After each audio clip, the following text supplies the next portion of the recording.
오늘 우리가 들여다볼 이야기는요, 정말 한편의 대하 드라마 같습니다. 고대 신라의 운명을 송두리째 바꿔놓은 왕좌를 둘러싼 아주 치명적인 배신 이야기죠. 왕국에서 가장 막강한 힘을 가졌던 남자. 도대체 왜 그는 자신이 모시던 여왕에게 칼을 겨눠야만 했을까요? 이 질문이 바로 오늘 우리가 파헤칠 비담의 난, 그 거대한 미스터리의 시작점입니다. 자, 시간은 서기 647년으로 거슬러 올라갑니다. 당시 신라는 밖으로는 다른 나라들의 위협으로 시끄러웠지만 사실 진짜 큰 문제는 내부에 있었어요. 왕국이 안에서부터 갈라지고 있었던 거죠. 이 거대한 갈등의 무대, 그 중앙에는 세 명의 핵심 인물이 있었습니다. 먼저 신라 최초의 여성 군주 선덕 여왕, 그리고 그녀에게 맞서는 귀족 세력의 대표 최고관직인 상대등 비담, 그리고 이 둘 사이에서 새로운 시대를 꿈꿨던 인물들, 바로 김유신과 김춘추입니다. 당시 신라 정치를 이해하려면 이 구도를 딱 아셔야 해요. 한쪽에는 선덕 여왕을 중심으로 어떻게든 왕의 힘을 치우려는 세력이 있었고요. 다른 한쪽엔 기존 귀족들의 권력을 지키려는 비담을 중심으로 한 세력이 팽팽하게 맞서고 있었던 겁니다. 이건 뭐 충돌이 예정된 운명이나 다름없었죠. 자, 이제 그 팽팽하던 긴장감이 마침내 터져버리는 순간으로 가보시죠. 모든 것을 건 배신, 그 서막이 오릅니다. 비담이 반란을 일으키면서 내세운 명분, 이게 정말 충격적입니다. 여주불능설리, 즉 여성군주는 나라를 잘 다스릴 수 없다. 이건 뭐 그냥 비판이 아니죠. 선덕여왕이라는 존재 자체를, 그 정통성을 뿌리부터 흔들어버리는 선언이었던 겁니다. 그런데 여기서 한번 생각해봐야 합니다. 이게 진짜 이유였을까요? 많은 역사학자들은 이건 그냥 핑계, 명분일 뿐이라고 봐요.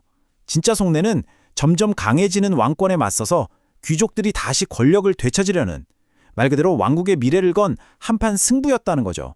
반란이 시작되고 양측은 딱 마주보게 됩니다. 비담의 반란군은 명활성에, 여왕의 군대는 월성에 진을 치고요. 그렇게 숨막히는 대치가 무려 열흘 동안이나 이어집니다. 그렇게 팽팽하던 어느 날 밤이었어요. 갑자기 하늘에서 거대한 별 하나가 여왕이 있는 월성 쪽으로 뚝 하고 떨어진 겁니다.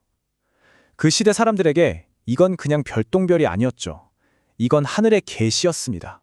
비담이 이 기회를 놓칠 리가 없죠. 그는 바로 자기 병사들 앞에서 외칩니다. 보아라! 저것은 하늘이 여왕을 버렸다는 증거다! 우리의 승리가 머지않았다! 반란군의 사기는 그야말로 하늘을 찔렀고 반대로 왕의 군대는 완전히 무너져 내렸습니다. 자, 모두가 절망하던 바로 그 순간 김유신 장군이 나섭니다.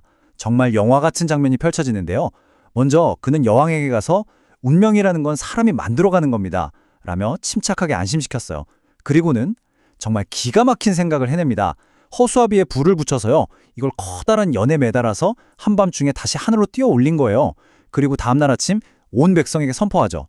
어젯밤 떨어졌던 별이 다시 하늘로 돌아갔다. 와, 이건 진짜 불길한 징조를 순식간에 하늘의 축복으로 바꿔버린 그야말로 신의 한 수였습니다. 자, 김유신의 이 엄청난 계책이 과연 어떤 결과를 낳았을까요? 이 기나긴 싸움의 끝을 확인해 보시죠. 결과는 아주 신속하고 또 잔혹했습니다. 사기가 되살아난 왕의 군대는 반란군을 그야말로 박살내버렸죠. 비담은 도망치다가 결국 붙잡혀서 처형당했고요. 여기서 끝이 아니었습니다.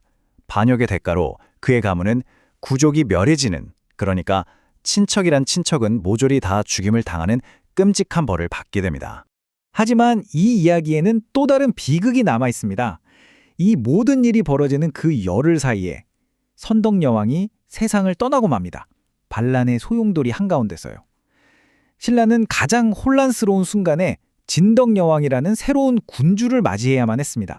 비담의 난은 이렇게 실패로 끝났습니다. 하지만 역설적으로 이 실패한 반란이 신라라는 나라를 완전히 바꿔놓게 됩니다. 그 유산은 정말 혁명적이었어요. 한번 보세요. 이 반란 이전까지 신라의 진짜 권력은 귀족들이 모여서 모든 걸 결정하는 화백회의에 있었어요. 왕이라도 함부로 할 수 없었죠. 그런데 비담, 즉 귀족 세력의 대표가 완전히 몰락하면서 힘의 추가 왕실 쪽으로 확 기울어버린 겁니다. 한마디로 귀족의 시대가 끝나고 왕이 모든 것을 다스리는 강력한 왕권의 시대가 시작된 거죠.